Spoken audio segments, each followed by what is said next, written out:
الحمدللہ رب العالمین والصلاة والسلام علی خاتم النبیین وعلی آلہ وصحبہ اجمعین اما بعد فاعوذ باللہ من الشیطان الرجیم بسم اللہ الرحمن الرحیم انا کل شیء خلقناہ بقدر آمنت باللہ صدق اللہ العظیم۔ حضرات محترم، سوشل میڈیا کے ذریعے مختلف جو کنفیوژنیں اور وساوس منفی خیالات پھیلائے جاتے ہیں، ان میں سے ایک منفی اثر یہ بھی پھیلایا جاتا ہے کہ تقدیر کوئی چیز نہیں، آپ جو چاہیں کر لیں، اور قسمت بندہ خود ہی بناتا ہے، اور خالق حقیقی کا یوں انکار کیا جاتا ہے۔ اس پر حضرت مولا علی رضی اللہ تعالیٰ عنہ کا وہ واقعہ میں آپ کے سامنے ڈسکس کروں گا۔ آپ رضی اللہ تعالیٰ عنہ سفر کر رہے تھے، سفر کرتے ہوئے آپ کے پاس سواری تھی، اور آپ کے پاس سواری کو اوپر رکھنے کا جو سامان ہوتا ہے وہ بھی موجود تھا۔ آپ رضی اللہ تعالیٰ عنہ نماز پڑھنے کے ارادے سے کسی کو وہ جو چیز تھی امانتاً تھما دی کہ آپ اس کو لے لو اور میں کچھ دیر بعد لے لیتا ہوں۔ آپ نے اسی وقت ارادہ کیا کہ میں یہ چیز جو جس کے امانت میں دے رہا ہوں، اس امانت کے بدلے میں، یعنی اس امانت کی حفاظت کے بدلے میں اس موصوف کو، یعنی جو حفاظت کرنے والا ہے، امین ہے، میں اس کو کوئی نہ کوئی عطیہ کروں گا کہ اس نے نیکی کی ہے تو نیکی کا صلہ ہونا چاہیے۔ اور ظاہر مولا علی رضی اللہ تعالیٰ عنہ سخی لجپال ہیں، یہ تو ایسے لوگ ہیں ان کے در پہ جو بھی آتا ہے خالی نہیں جاتا، کچھ نہ کچھ یہ عطا کر ہی دیتے ہیں۔ تو حضرات محترم، ہوا یوں کہ مولا علی رضی اللہ تعالیٰ نماز پڑھنے لگے۔ جب نماز پڑھ لی، دیکھا کہ وہ بندہ غائب ہے اور سامان بھی غائب ہے۔ آپ رضی اللہ تعالیٰ عنہ چونکہ اللہ والے تھے، اور اللہ والوں کی صفت یہ ہوتی ہے، وہ ان کے پاس مال آ جائے پھر بھی ان کی دل کی کیفیت نہیں بدلتی، اور مال چلا جائے پھر بھی ان کی دل کی کیفیت نہیں بدلتی۔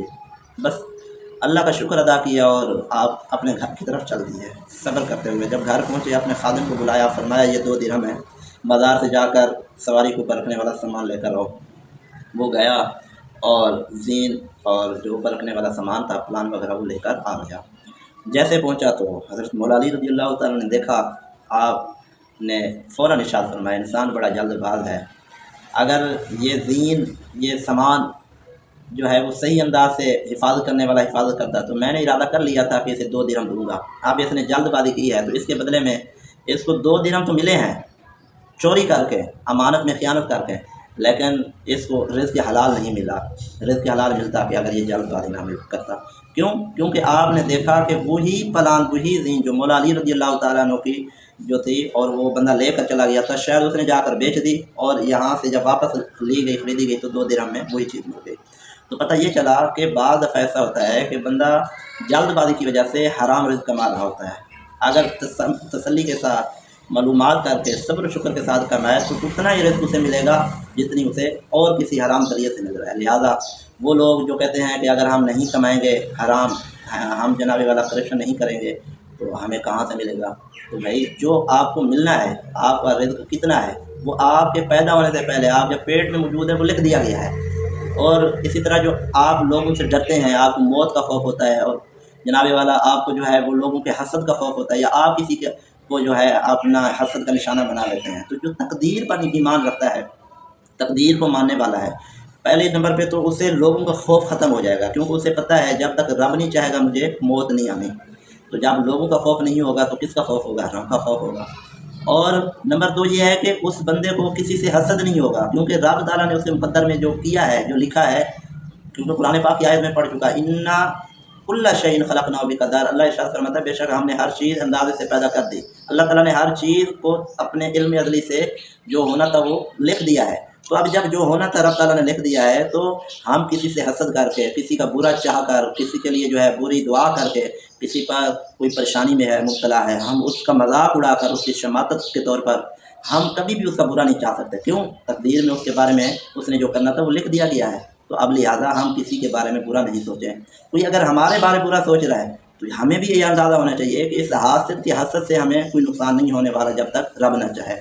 اور اسی طرح جو موت کے ڈر سے، آج کل بھی کچھ جو ہے وہ ایسے موضوعات چل رہے ہوتے ہیں کہ مسلمان جو ہے وہ موت سے ڈرتے ہیں، اس لیے جو ہے وہ جہاد کا اعلان نہیں کرتے، جہاد کی طرف نہیں جاتے، اور مختلف باتیں کی جاتی ہیں۔ تو آپ مسلمانوں کو چاہیے کہ بھئی تمہیں موت جب آئے گی تو آئے گی، وہ چاہے تم بستر پر ہو، اگر لکھی ہے تو بستر پر آئے گی، اگر میدان میں لکھی ہے تو میدان میں آئے گی۔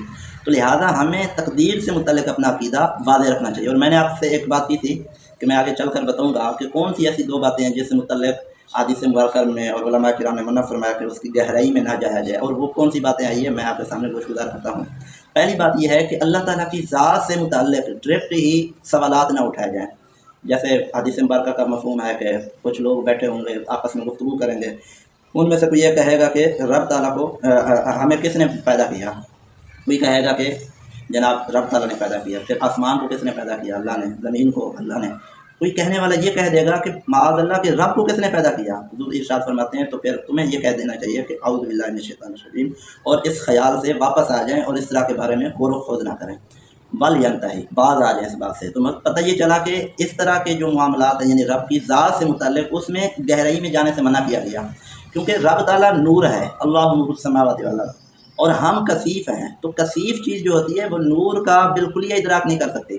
تو اس لیے علماء نے ارشاد فرمایا جب سرکار نے حضور کا دیدار کیا معراج کی رات، تو اللہ تعالیٰ نے حضور کی دعا قبول کر لی تھی جو حضور مانگا کرتے وجعلنی نورا، یا اللہ مجھے نور بنا دے، تو حضور علیہ السلام سراپر نور بن گئے، اللہ تعالیٰ نے ان کو اپنا دیدار کرا دیا۔ تو کثیف چیز نوری چیز کو نہیں دیکھ سکتی، جب نہیں دیکھ سکتی دنیا کے اندر یہ اصول ہے، تو ہمیں یہ سوچنا چاہیے کہ ہم کون سی ایسی سوچوں میں مبتلا ہو گئے ہیں جس وجہ سے کتنے لوگ ہیں جو ملحد ہو رہے ہیں، جو رب کا انکار کر رہے ہیں، دہریے ہو رہے ہیں، اور ان کی سوچوں میں مختلف جو ہے اتار چڑھاؤ آتے رہتے ہیں۔